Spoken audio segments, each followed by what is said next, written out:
1. Race officer speaking. Pressure coming here, pressure coming. We're 1.5 below. 2 dives here, boys. We're looking at 10.5 to 42.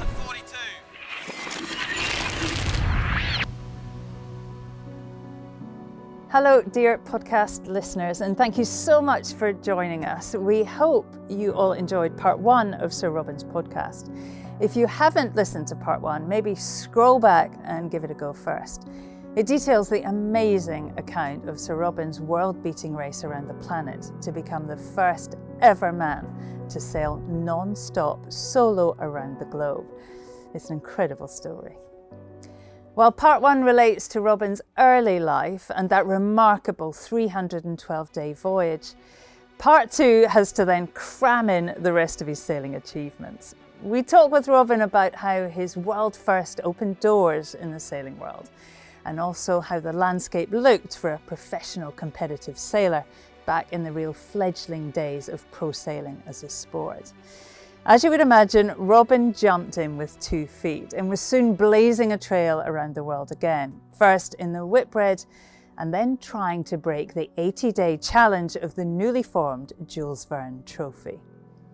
We then go on to discuss how a discussion with British climbing supremo and expedition leader Sir Chris Bonington planted a seed that would become the Clipper race, an open to all crude circumnavigation experience that has opened the door to offshore sailing to thousands of amateur sailors.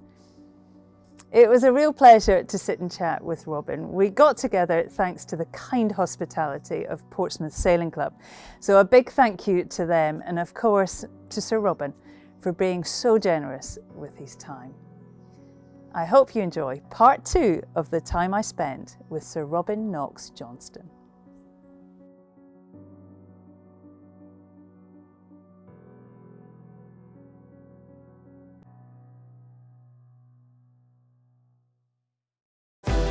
The objective is to win, isn't it? It's like going to the boxing ring. Why come second? But we could see where he was because the albatross was circling. That was the equivalent to taking a Mini out of the boat at 35 feet above the deck.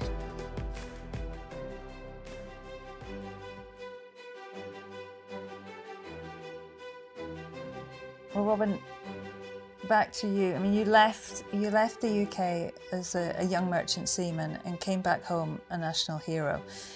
What was the new life like for Robin Knox-Johnston, and I guess what opportunities opened up for him?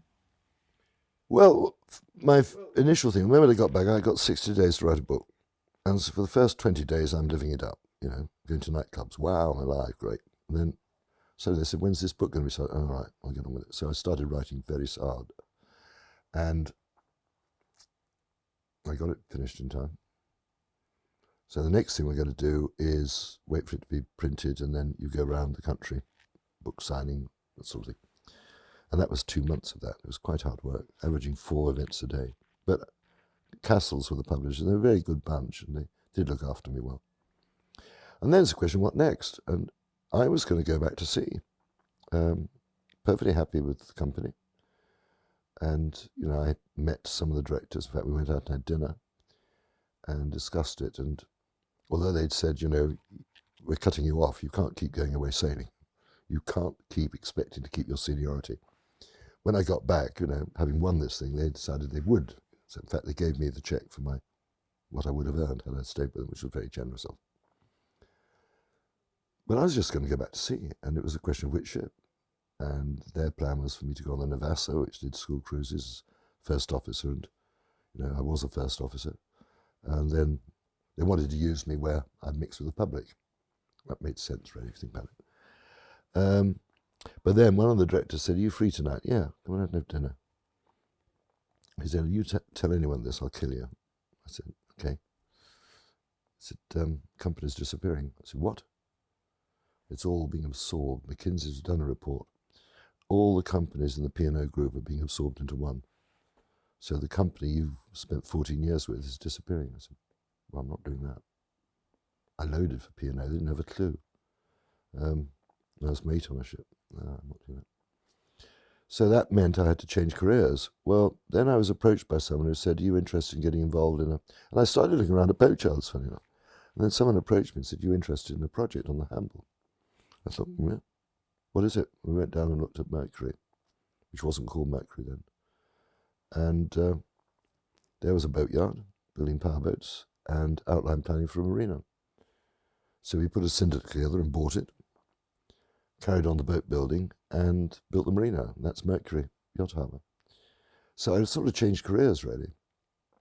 And the merchant navy at that time suddenly disappeared, basically. At my age group, awful lot of us were out of jobs because that amalgamation in the P&O group, 220 dry cargo ships became 20 in about 2 years. Well, where's the jobs? So awful lot of us had to go out and find other jobs. I was probably in a better position than most, but it wasn't an easy time for people. I mean, your return had marked a golden age of British domination of short-handed sailing. How keen were you to do more of all of that? I got really involved in it. 1970, we built Ocean Spirit and won the Round Britain race, 71-footer. Everyone said it was too big for two people. Any case, a monohull can never win the race. Well, it's the only time a monohull has. 71, I raced with Max Aitken on Crusade. 73 was Admiral's Cup on Frigate. Oh, that was fun. I really enjoyed that. 74, another Round Britain race, won that in a big catamaran. 75, Admiral's Cup, we were selected and they dropped the spinnaker pole on my head, so I slipped a disc, so I missed it. 76, Tony Morgan and I did a deal for more opposition. I raced around Britain, won the Rourke Class 1 Points Championship. 77, Commodore Whitbread. 77, 78. I mean, that's quite the list, Robin, and there's plenty more sailing. We'll get to that in a second. It was, though, going to be 14 more years until there was another solo race around the world. That's a long time. Why do you think that was? I mean, do you think what you'd achieved had put everyone off? Perhaps you made it look too hard. Well, I didn't want to make it look hard. I think it took 4 years before we had a crewed round the world race. I think the first Whitbread. That was 73, I think. Yes, it was. And I think confidence was building up. It wasn't a one-off, my getting around the world. It wasn't just a bit of luck or something. Actually, we can get these shots around the world, although they were obviously all bigger than Suhaili. So I think confidence was growing. And then an American, Dave White, formed the idea of a solo race around the world with stops. And he rang me and said, would I be interested in doing it? I said, I'd do it two-handed, but not single-handed. And next thing I knew was a chap had been on the cadetship with me. He was working for the BOC group. They were looking at sponsoring the race that Dave was organising. And they rang me and said, look, we'd like to come and have lunch and want to talk to you about running this race for them. So that's what I did in 82, 83, ran the race, first of the BOC Challenges, which was the first single-handed race around the world after the Golden Globe.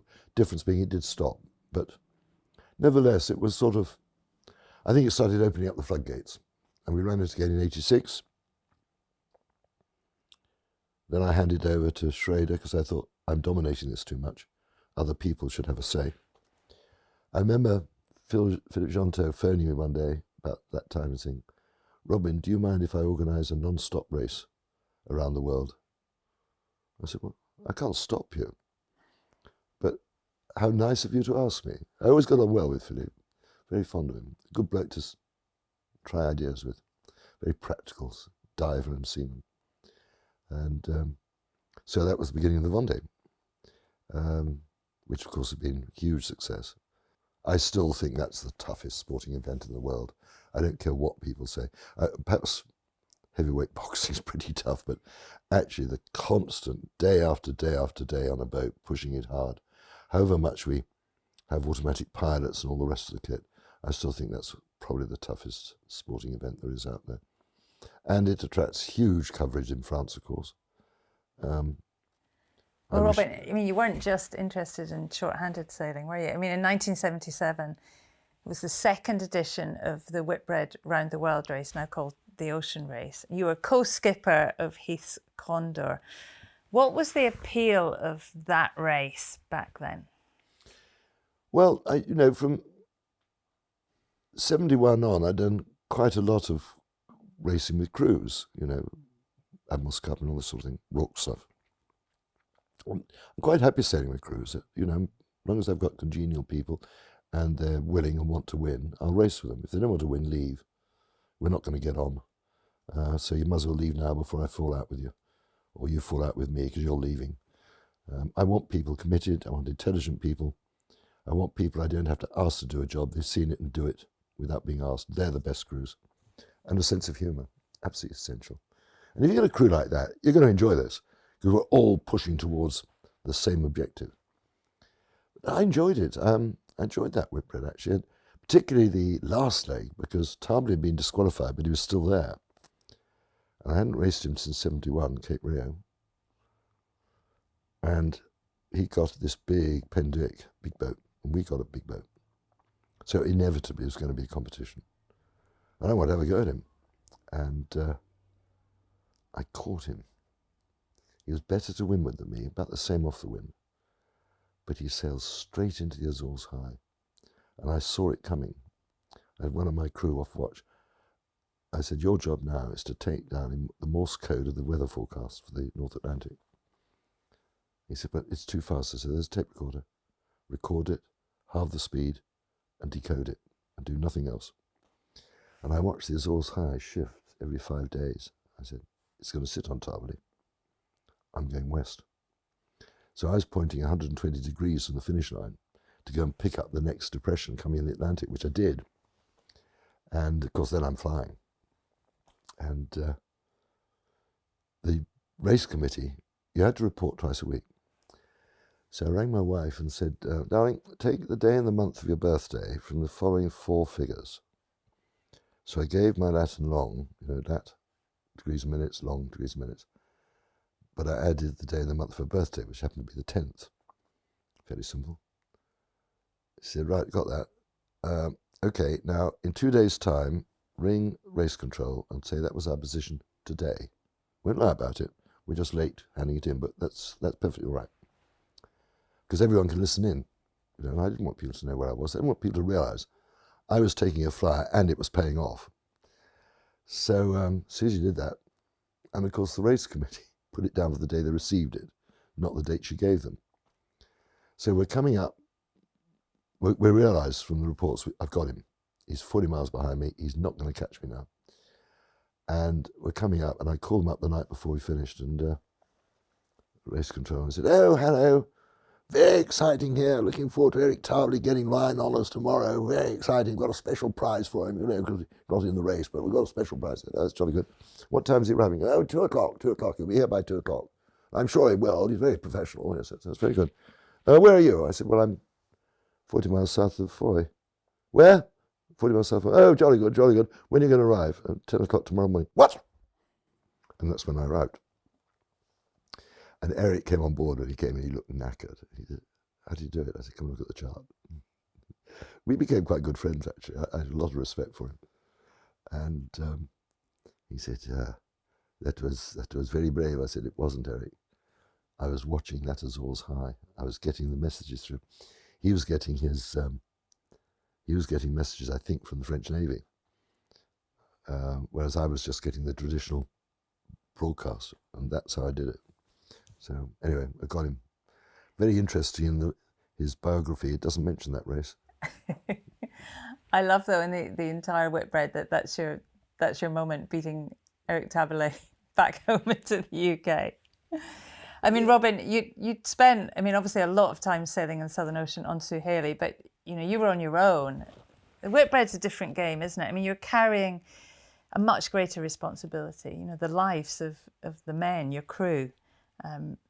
How different did that feel, having that responsibility? Well, I had a pretty good crew, and we had time to work up. So by the time the race started, we were actually getting quite proficient. And I'd done that previously with Moropo and with the Admiral's Cup. We started training very early for that. So we got to the point we were really good. We'd round a buoy and that spinnaker was up. We didn't wait 3 lengths before it went up. It went up now. And that was the standard we had, and it's the standard I liked. I feel this has been really competitive. What are we racing otherwise? The objective is to win, isn't it? It's like going to the boxing ring. Why come second? Just get hurt for nothing. Let's go and win the damn thing. So it's really a question that I had this crew. I mean, we didn't have the safety equipment we have these days. You think back on it. We weren't wearing life jackets. We didn't have tethers. We did lose a guy overside. We got him back. How terrifying. I mean, I read that in the book. How terrifying is that moment to lose Well, actually, someone? you're so busy dealing with it. What you've got. I've got him in the water. We've managed to get him a life ring. I can see where he is because it took a while to get the spinnaker under control and go back. But we could see where he was because the albatross was circling. And, there's breakfast for them. So we, engine wouldn't start. Then it started and the prop wouldn't open. And I had the staysail ready so we could sail back. And I said, get the staysail up, guys. Anyway, the engine eventually did open, start and prop open, and we motored back flat out. And we went up to windward of him. And as the boat lurched, two of us just leant over and just grabbed 16 stone, stopped it on board. Bit of adrenaline running. He was fine, actually, except he'd slightly hurt his hand. And so I said, right, you're on light duties, you're catering. And, oh, well, no, you're on deck, Bill. You can't hold on with one hand. You need one hand for yourself and one for the boat. You can come and sit on deck, but you can't work. Oh, okay. So after 2 days, he said, oh, I'm ready, Robin. I said, okay, grab that rope. And he grabbed it, and I pulled. He goes, ow! I said, Bill, I don't have to tell you, do I? You're not going on deck. Not till your hand's better. What kind of skipper are you, Robin? I mean, how do you lead your team? I like to get the crew very involved. I like them to know what's going on. I like to develop them as much as I can. I've been training since a youngster, really. I'm in Merchant Navy. I was training officer on the cadet ship later on in my life. And Sail Training Association, all the rest of it. I've been involved in training. You don't get there by screaming and shouting. You get there by encouraging and making people realize why they want to learn something. The objective is to learn this for a reason. However, if I've got a skiver in the crew, I will ride them. And I can't stop myself. And I do it because it's unfair to the others. You're skiving. Why aren't you down there cleaning out the bilges? You never do it, do you? Why'd you leave it to everyone else? Why don't you do the washing up for a change? And I'll start to run, I'll start to push them. And they either shape up or out. It's just not fair on the rest of the crew. Why should they do the work for you? And why are you last on deck every time we need people on deck? Yeah, I want to see you a little bit better than that. You're not doing your bit. You're a passenger. And your passage is going to end at the next port. You should come and live with us, Robin, for a while. Teach my teenagers a thing or two. We have those discussions every day. I mean, Robin, you've been ocean racing in multi-hulls for decades, hadn't you? And by the early 90s, there was talk of a new race, a tempting new challenge was launched in France. I mean, can you remember when you heard about the new Jules Verne trophy? To be awarded, of course, to the team who sailed around the world in less than 80 days. Did it excite you? I picked that up. I don't know where. But a week later, I was attending a Whitbread race committee because I was on the committee and so was Peter Blake. And as we left, we walked away and, we were chatting together. And he said, you heard about this Jules Verne trophy? I said, yep. What do you think? I think, brilliant. I've been thinking about how to put together a project.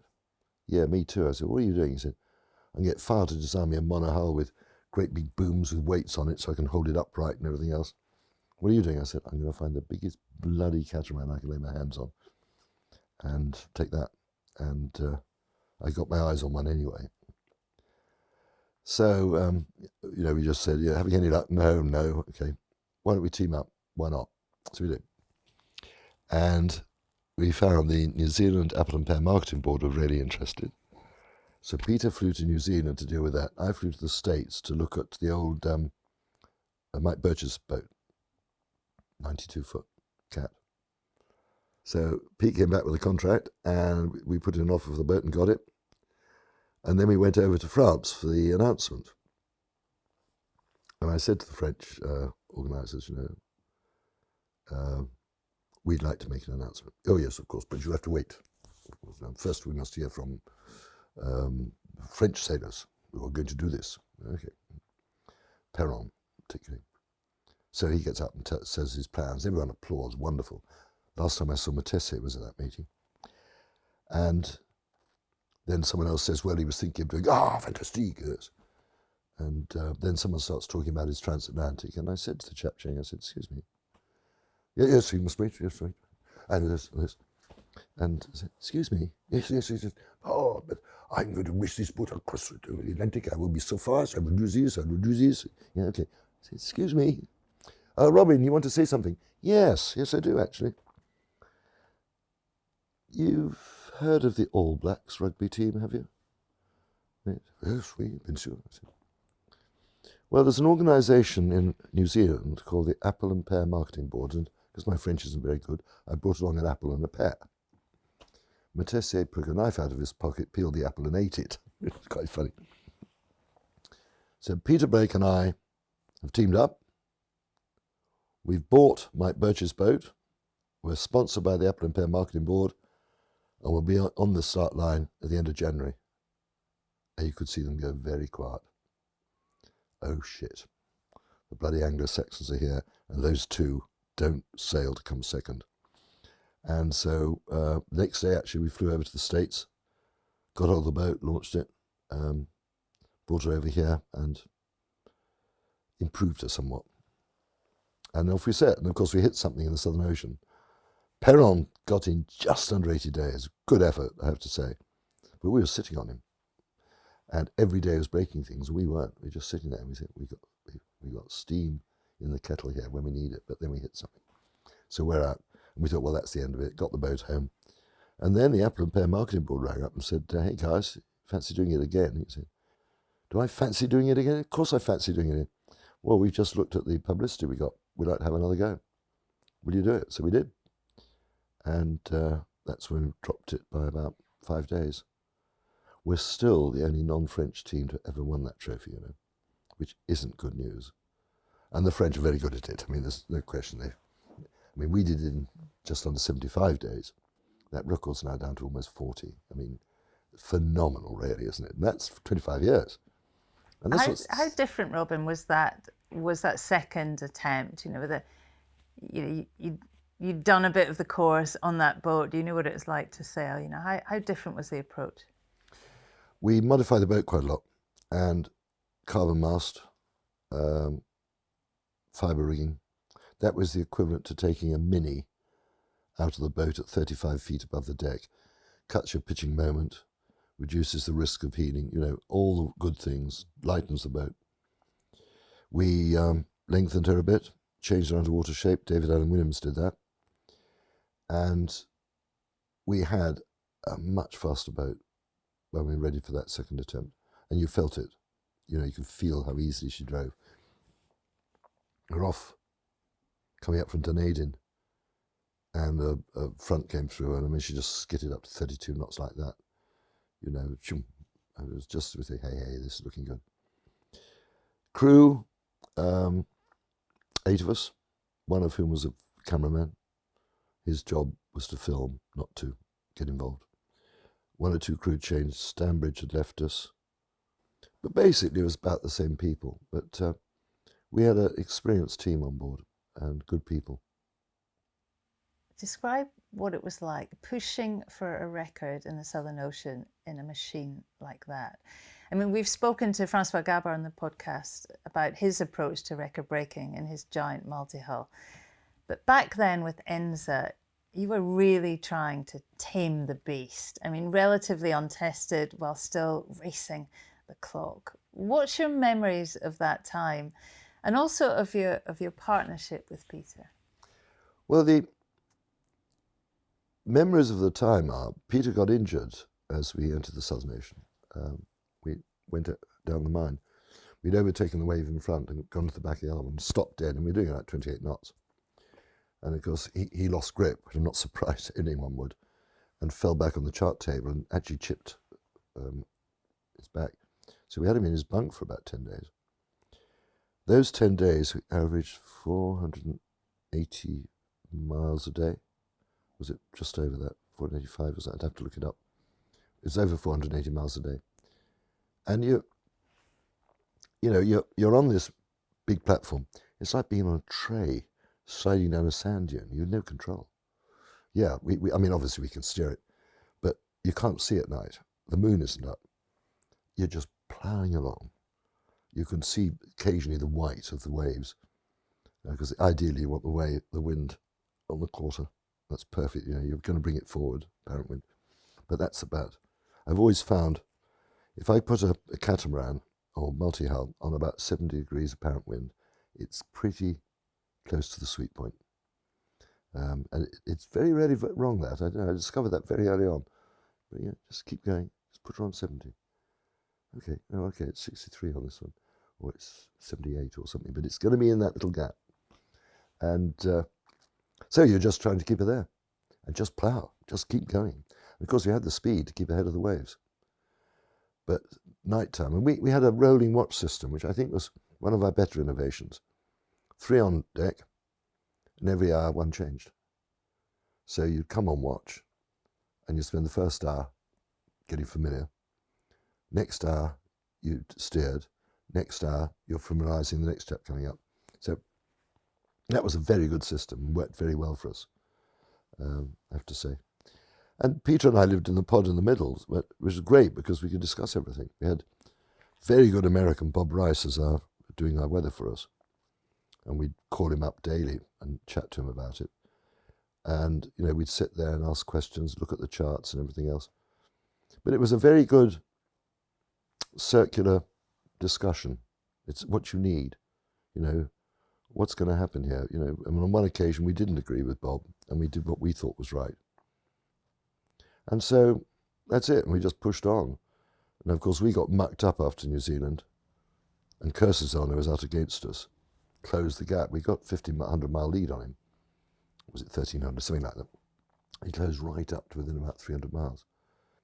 And then Curzon said, I'm going to refuse to give my position. And they said, what do we think of that? I said, he's not doing very well.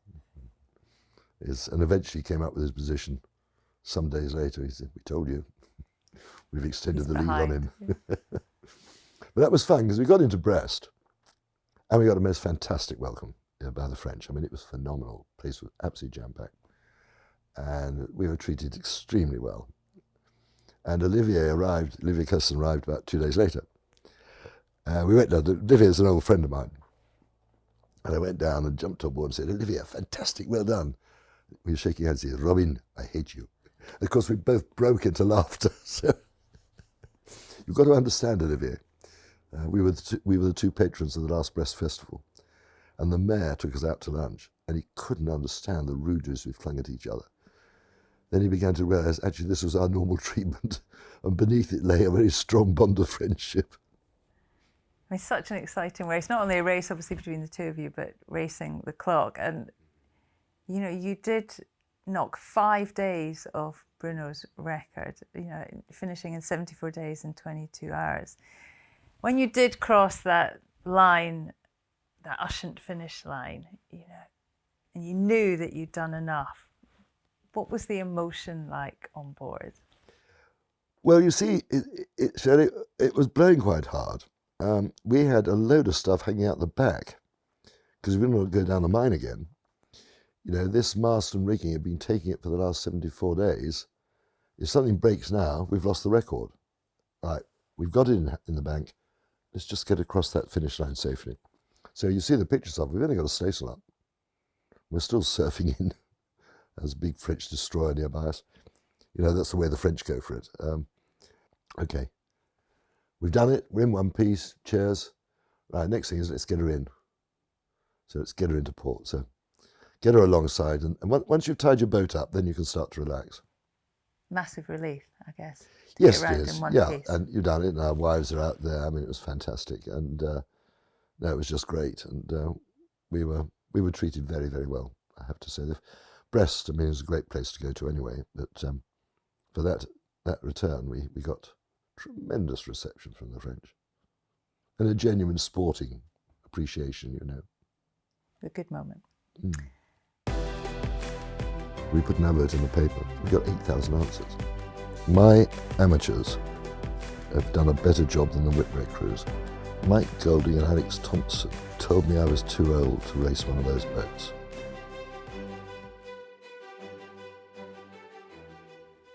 In 1996, we saw the very first Clipper race. Amateurs under the tutelage of a professional skipper circumnavigating the planet.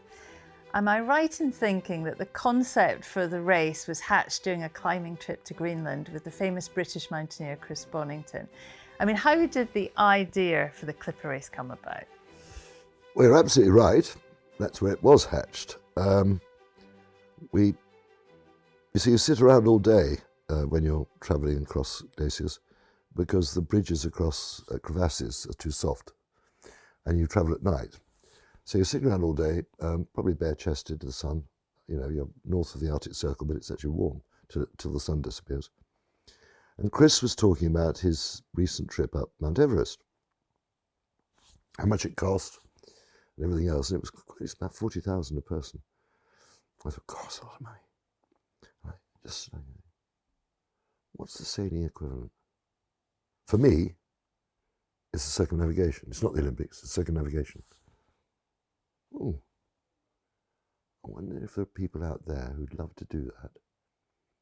Got a boat and haven't got the confidence, or can't afford a boat. How much would I have to charge them if I supplied the boat and the skipper, food, clothing, ports, and everything else? I did a quick sketch on the back of an envelope, basically. It was about slightly above half the cost of climbing Mount Everest. So I met William and we got together on this. So we put an advert in the paper saying we were planning on doing this. We got 8,000 answers. Well, once you've launched an idea like that, if you don't do it, someone else will. So in 11 months, we managed to build 8 boats from scratch, train up crews. I went around the world fixing up the ports, recruit our skippers and start the race. It was all done in 11 months and went very smoothly, in fact. Good people helping. And that's how we did it. And that was the first Clipper race. Well, of course, it finished. And, oh dear, what are we going to do with these boats now? Because our original plan had been to join a different event, just be part of it. But that fell through, so we had to set up our own event, which wasn't our original intention. Oh, what do we do with these boats now? We'll do it again, I suppose. What, 4 years?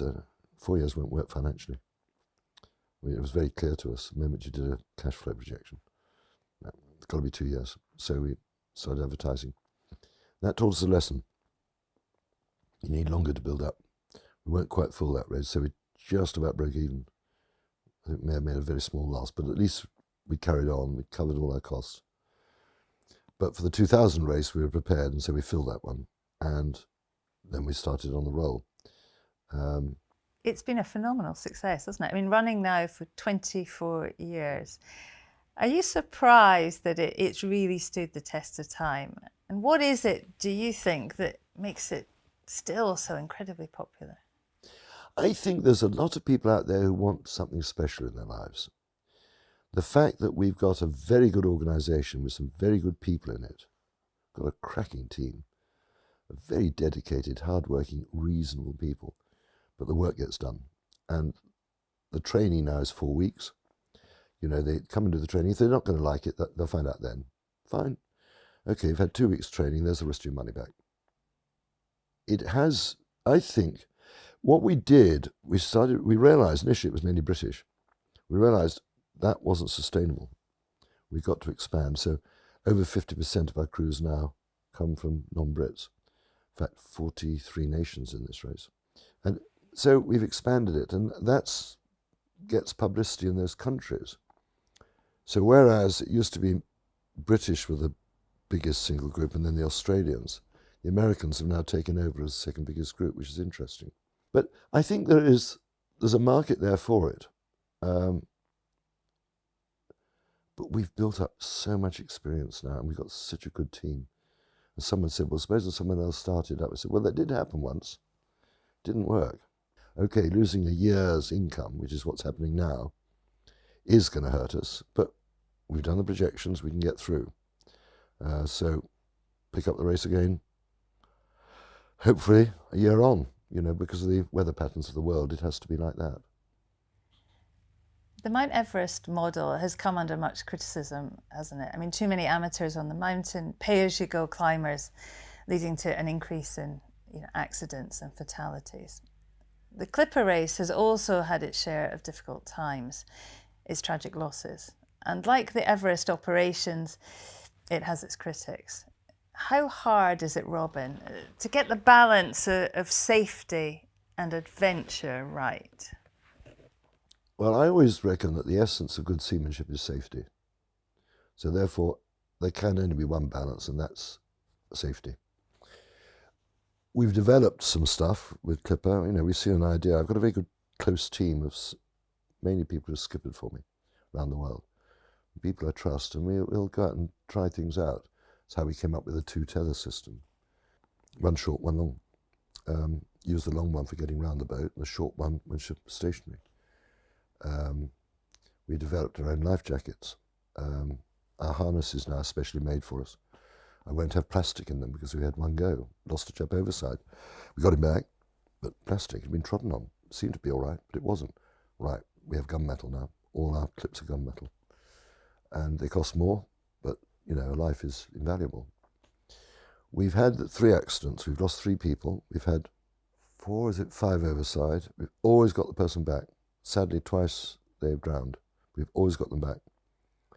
Compare that with the Whitbread, 7 deaths. They've only got 3 back. My amateurs have done a better job than the Whitbread crews. And that's partly because it's trained into them. They all say when they get that awful cry, man overboard, it was just automatic. We'd done it so many times, we didn't think. I said, well, that's great. Now, that's how I want you. Before every leg of the race, they do a man overboard drill. Every week they're out training. They'll do at least one, possibly more. It becomes instilled in them. And it's absolutely vital. That's why we've never left a body floating. We've always got them back. The 3 we've lost. First one, broke one of our rules, tragic, boat jibed. He was gone over the top of the main track. That's not allowed. Came up on his harness, boom, hit him, killed him. Next one, night time, hands on deck, bringing in the spinnaker or something, and this girl didn't clip on. Wave came in, just took her overside. Got her back, but she drowned. Next one, we still don't know the real story. His tether broke. The clip obviously caught something and distorted. And he went overside, and by the time we got him back, he was drowned, unfortunately. We had 3 medical people on board. That was just a tragic accident. But it was the top of the range piece of kit. And initially I changed all the harnesses just to give everyone a bit of confidence. I exchanged them all, but end of the next leg, they said, look, come here, the other one's back then. So I said, okay, I've now got £30,000 worth of tethers I don't need, but anyway, never mind. Harnesses were fine, it was the tethers. We still don't know exactly what happened. The MAIB came to an immediate conclusion, but that's not agreed with by the crew who were there at the time. So we don't know. All you can say is it got caught on something and distorted. But we've been over there and we've done the tests there with the company, and we're breaking them. We're taking to the point where they break. They're all ahead of the international standard, all of them. They've never broken under it, not once. So I don't know what else you do, unless we come up with a fundamental redesign of the clip, which I think probably is what we're going to have to do at some point. And I hope some people are thinking about it. It's fundamentally full of risks, though, isn't it? Ocean racing, and you're taking people who are relatively inexperienced. I mean, how would you answer those critics? Well, it's an extreme sport. We make it as safe as we can. We instill safety into you, but you've got to stop horse riding. More people fall off mountains in this country that die in sailing accidents. You're going to abandon mountaineering. It's an extreme sport. There's an urge in humans to challenge themselves, or just to get an experience if they don't want to challenge themselves. We're never going to change that. What we can do is try and make it as safe as we can. And I think 5,000 people going around the world, which is what we've had now, I've had 3 fatalities. It's 3 too many, I'd agree. But hey, that's not a bad safety record. Robin, to the surprise of many people, in 2006, you entered the Velux 5 Ocean Race. Much was made of the fact that you were 68 at the time. It was a solo race around the world with a few stopovers in IMOCAs, the modern ocean racing machines. Why did you take that on, Robin? Were you still in need of a big adventure? I think it's down to Mike Golding and Alex Thompson, who told me I was too old to race one of those boats. And that upset me. And I thought, I can sail one of those boats. I'm as strong as you, pretty fit. I've got a lot of experiences. I'm not doubting your experience, particularly Mike, but come on, guys. And I'm a good seaman, probably better than either of you at that. I nursed my boat. So I went away I was lecturing on the Queen Mary, QE2. I said, oh, hell with it. And I put in a bid for this boat, a ridiculously low bid. And while I was still on the QE2, got an email from Bernard Gallet saying, your offer's been accepted now. What have I done now? So the next thing is to find a sponsor. Well, they were really shamed into it, weren't they? I mean, Saga, for the over 50s, they had to support me, really. And I built up a small team. And that was it, really. But I mean, neither Alex nor Mike got as far as Australia. So they had these big professional teams. I had my amateur friends. Very happy with them, thank you. The ones I knew and could trust. That's funny, Alex and Mike eating their words. I mean, by then, nearly 40 years had passed since you'd sailed alone in Sue Haley around the world. How different did it all feel circumnavigating this time? It's so much faster, isn't it? And you've got so much more equipment. I mean, all these computers, plotters, downloading the weather 4 times a day, being able to really make some very good tactical judgments, which wasn't possible before with just a barometer and looking at the wind direction and the clouds. But I think that basic training of sailing with barometer, wind and clouds was invaluable, because it's still there. You know, I can still look at it and say, I don't believe that. That's not going to happen. But on the other hand, forecasts have got better and better, but they're essential. I mean, when I lost my satellite communications for a while, people couldn't understand why I was desperate for the other boats' positions, because I could tell if they got wind or not from how fast they were going. So, okay, they're down there. I need to go down there. Well, they slowed up, come back up here. But I had no weather information for some days, and I lost on them. And then I got the thing working again eventually. And now I could catch up. But did you enjoy it? I did actually. I have a very simple little system. I will have dinner at about 6 in the evening. That's a good time to have a meal. At 5 o'clock, I'm going to have an hour off. You know, providing I can, obviously. But if everything's going fine, I will sit in the cockpit with a glass of whiskey and a cigarette. And I will go through the day and I'll think about the weather and what I'm reading and what's likely to happen. Have I thought of that? And it's my quiet think time. And, you know, I just sit there. I used to look forward to that hour because it was very relaxing. But it was also when I did an awful lot of tactical thinking. I remember sitting there once, half an hour, and I was watching my boat, and the big waves, big swell, and as she went down in the troughs, she slowed up because the wind's going over the top. And then as the next wave came up, as she came up, she'd accelerate. It was only 10 tons.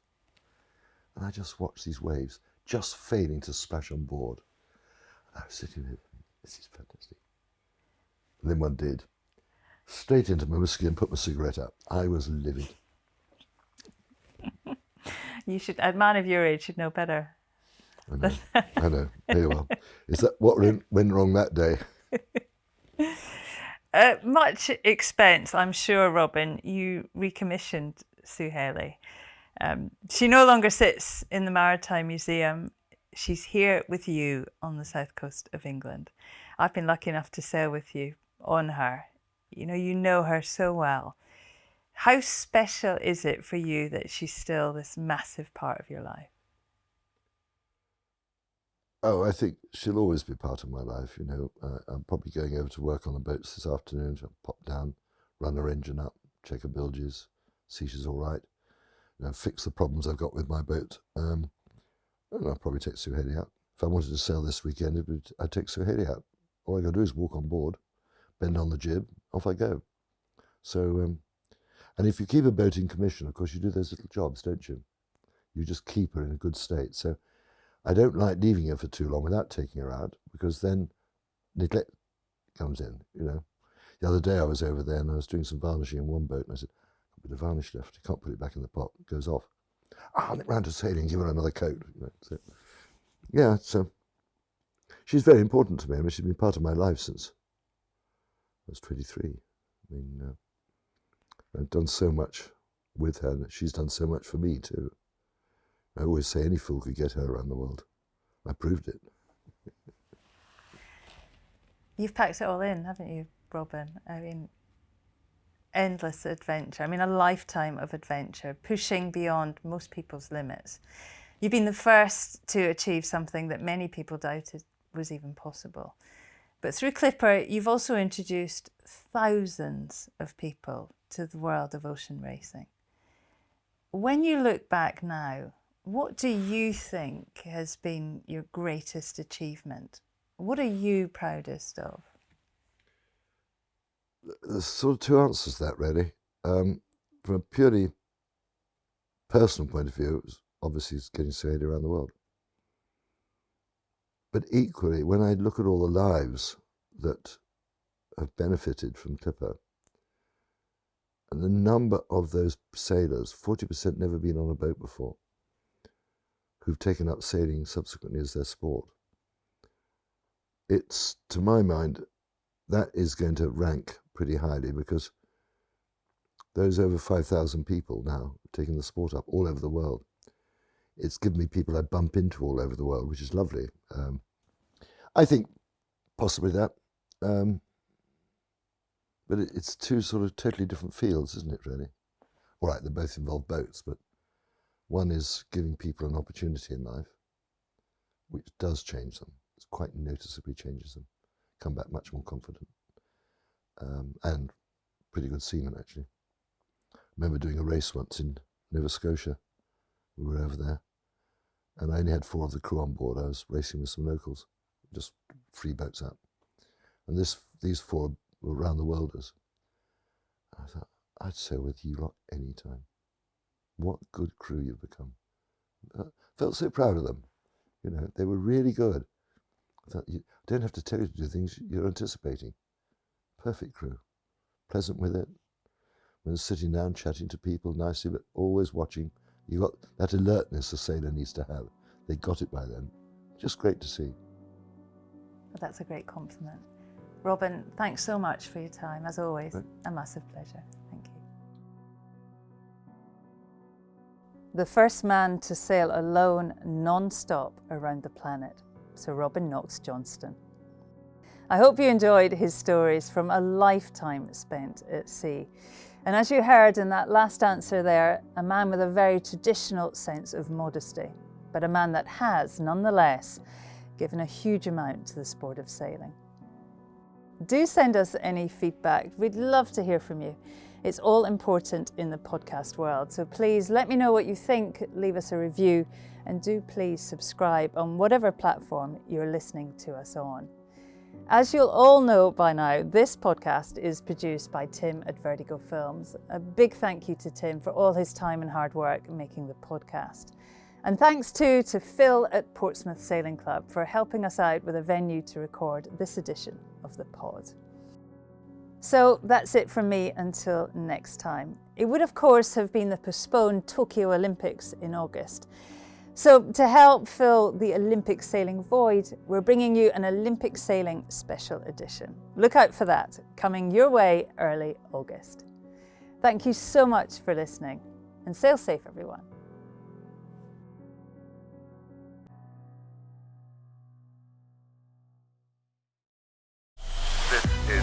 1.